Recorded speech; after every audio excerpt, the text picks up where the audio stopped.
Good morning, good morning. Katatapos ko lang mag Milo. Hindi ko naman pwede sabihin kape at Milo ang ininom ko.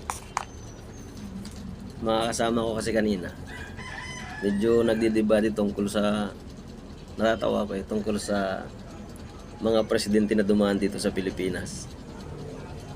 Yung isa naman, Duterte, yung isa naman may paghanga ng kaunti doon sa matandang Marcos, pero dito sa Marcos na presidente ngayon, kahit daw siya Ilocano, ay ayaw daw niya sa mga buwang.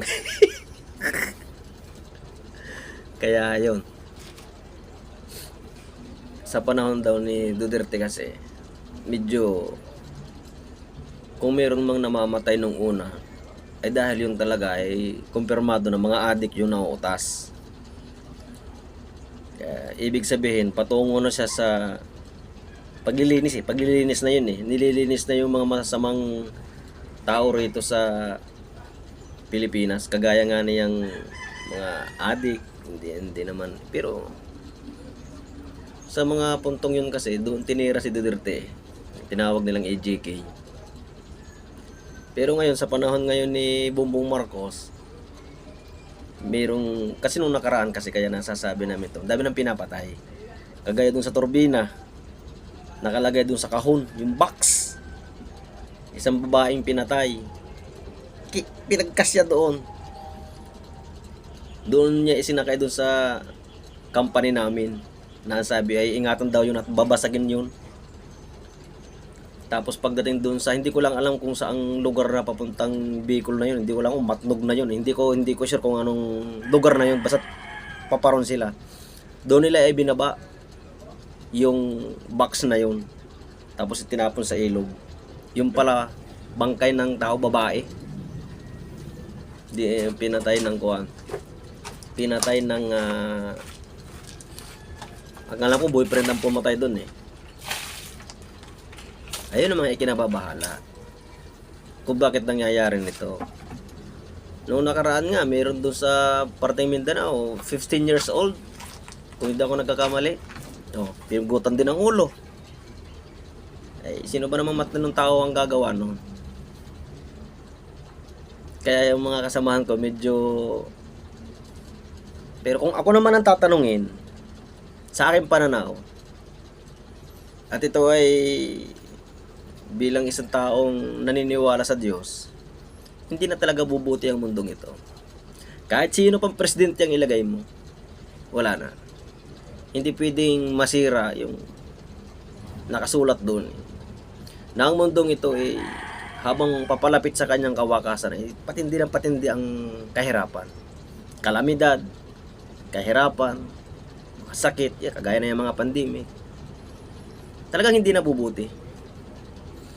Lalo pati ang ilalagay mong leader, walang paninindigan, at ibang inuuna, imbis na kapakanan ng mamamayang Pilipino, parang paghihiganti yata yung ginagawa nila.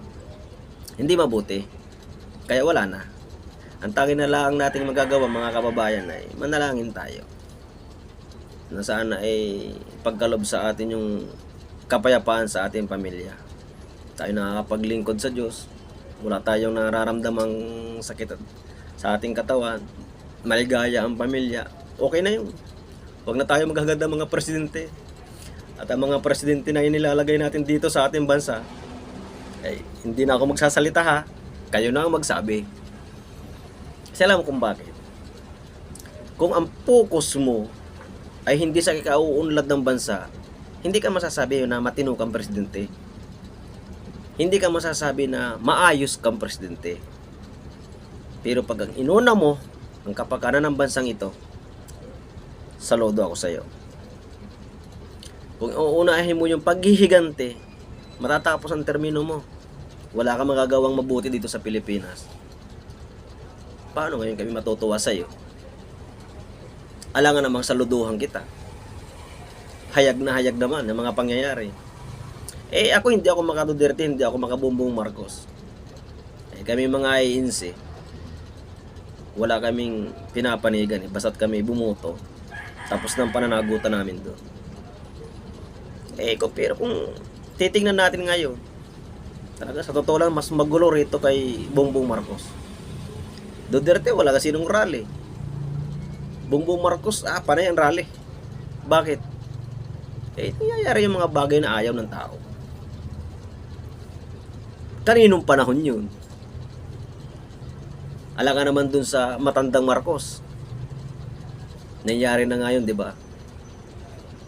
Alam niyo naman natin yung history noon.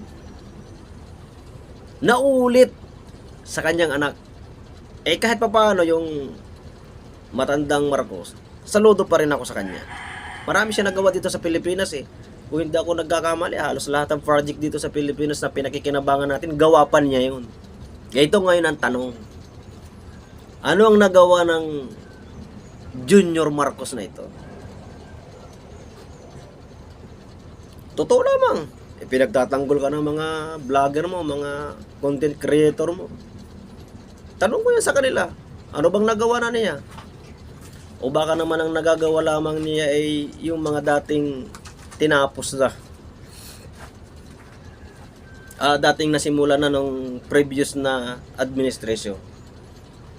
Hindi yung kredito mo. Credit pa rin yun nung nagawa. Kaya sana. May panahon pa sana Pero sa nakikita namin kasi, kami kasi nagmamatsyag din. Wala na Dahil sa Congress, sa Senado, anong mga bukang bibig ninyo? Wala. Ganyan at ganyan pa rin. I-impeach si ganito, i-impeach si ganito. Paano nga bubuti ang Pilipinas nito? Pero pag kayong bawat ahensya ng gobyerno ay tatabasan nyo ng mga pera, ang bibilis ninyo. Hindi na akong babanggit kung ano yung mga tinabasan ninyo ng budget. Kumbaga ay binawasan ninyo ng budget.